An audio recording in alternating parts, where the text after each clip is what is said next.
too easy? Groundbreaking. Hey folks, what's good? I'm Deets, your friendly neighborhood anti-troll. Look, I know that some days it must feel like we are surrounded by nothing but toxic internet nonsense. And we are. But I also think there's still a lot out there for us to appreciate. And that's exactly what I do with this channel. I bring you the best content creators that I find so you can keep your playlist stacked. And on that note, let's get to today's creator, Coffee and Colts.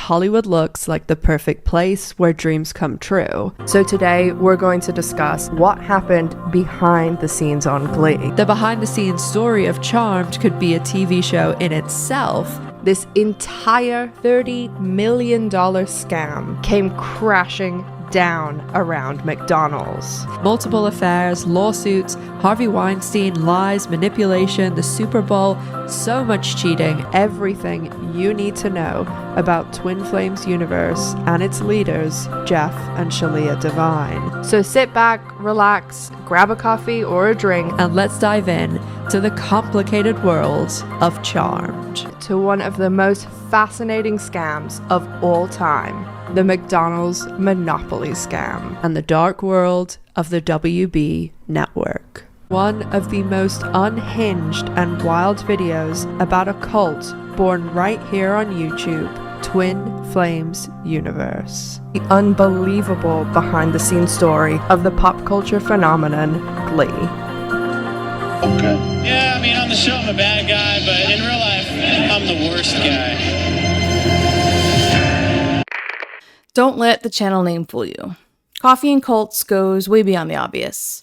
Ash makes deep dive documentaries on all types of scams, fraud, scandals, and downfalls, in addition to cults. I'm not sure if I've ever seen any coffee, though. Delusion.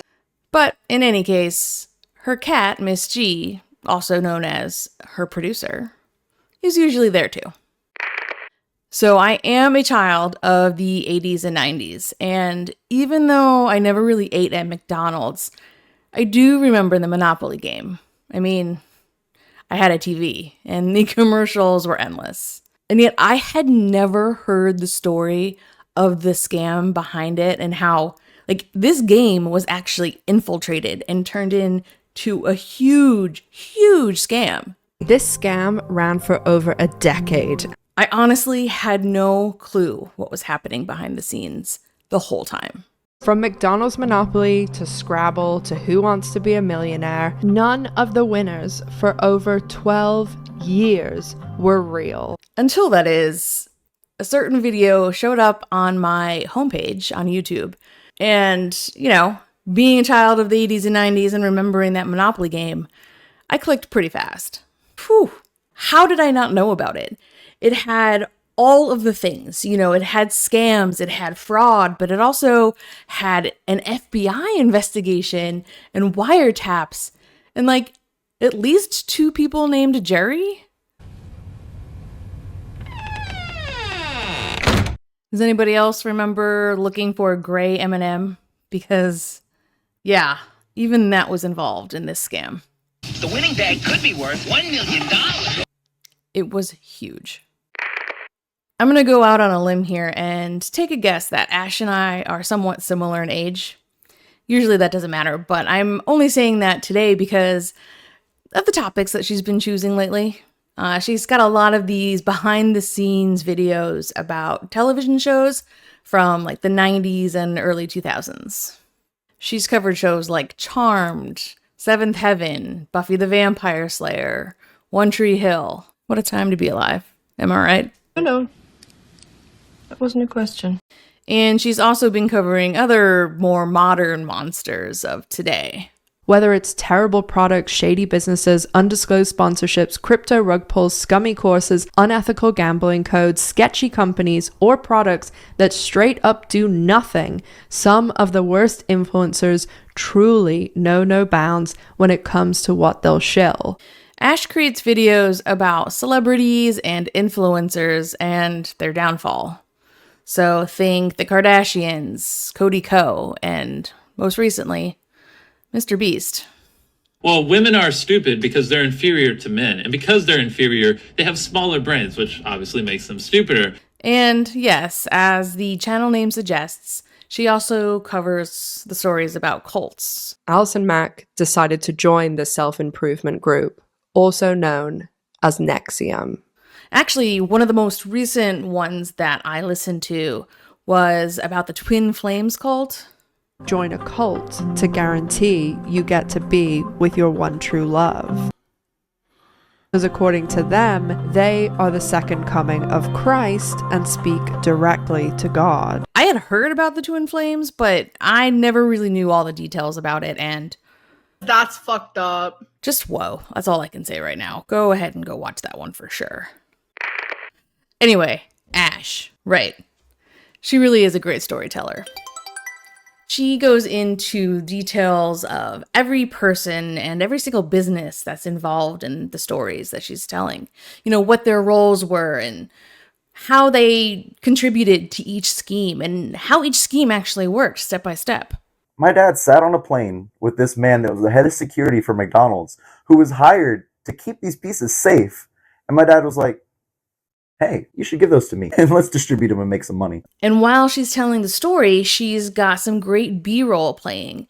You know, she researches and sources so many different things. She's got commercials, like I mentioned up front, but then she also finds interviews and appearances at different events of everybody that's featured.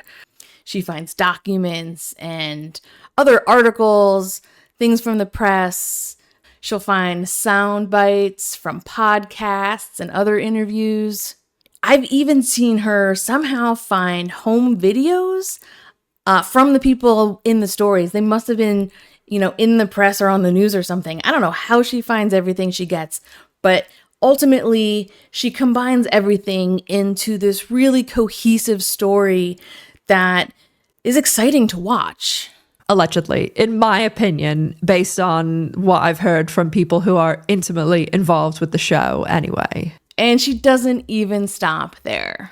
After building the strongest foundation of information that she can possibly find, she then starts her own investigation on the stories. What if I told you there was another piece to the puzzle that no one else has discussed? This was missed because it actually has been deleted from his channel, and I haven't seen anyone else discuss this. She will reach out to people involved and ask for an interview. She takes advantage of the Freedom of Information Act, and she gets court documents and other things that she can use. And if it makes sense, she reaches out to her friends who are in the industry to find out any other behind-the-scenes information that she can get her hands on.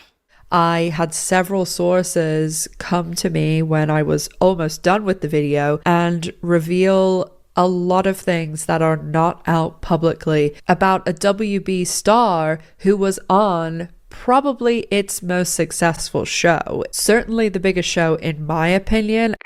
Yes, she definitely works in the entertainment industry. I'm just not totally sure what her role is. She mentioned being on set for the L Word Generation Q, but I also don't know what her role was there, so I'm basically useless. But it is important that she has worked in the industry because it actually makes a very big impact on her storytelling. The things that I know about that set, oh my god. There's some things that I wouldn't be able to say. She knows how things work behind the scenes. She knows how certain decisions are being made, what contracts look like, even has insights into the creative process and how everything comes together. I've seen contracts where literally not only is it stipulated that they'll have and or with, but it will be font size. Ash also personally knows a lot of people in the industry, and she gets a lot of behind-the-scenes information from them. Yeah, she definitely keeps her informants anonymous, of course. But she's able to get, maybe some behind the scenes gossip, or sometimes she can fact check a rumor, or really just get extra information that nobody else really would ever have had.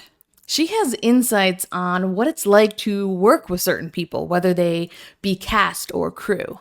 What really happened behind the scenes on that TV show? And how did it impact future productions? It was a little bit of a ripple effect of the Shannon stuff happened. They pushed Constance out of the show. Krista was like, oh, I don't want to be on this production that's being led by Brad Kern. And then she was hired on Grey's Anatomy in 2005. She's able to tell a fully well-rounded story that somebody else just simply wouldn't be able to tell. I promise this will be important in just a second. The more of these I watch, to be honest, the more I'm thinking there is just this endless cycle of difficult and often problematic people in the entertainment industry. There are a lot of very difficult people that are actors and actresses. Alongside some of the greats, of course. There's people that I will always praise. Rosie O'Donnell, Laurel Holloman, were absolutely amazing to me. So thank you, Ash. You are appreciated. I always enjoy traveling back in time to explore the scandals of my formative years with you. And the behind-the-scenes intel that you get makes every story you tell that much better. It's because the gays just know how to do stuff. And that brings me to today's reminder.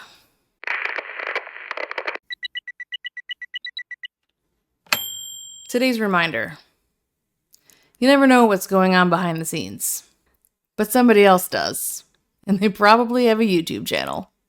So leave me a VHS emoji to let me know that you made it to the end of this video. And together we will all be kind and rewind. So if you want to check out Coffee and Cults, I'm going to leave a link in the description like always. Go ahead and leave her some love. She deserves it. And one last reminder, don't forget to vote. It's so important.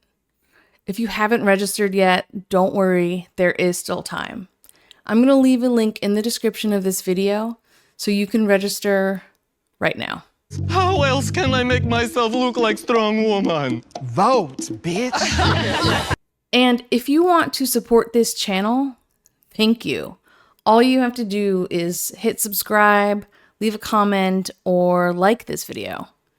I am brand new, and every bit of help I can get with the algorithm makes a big difference.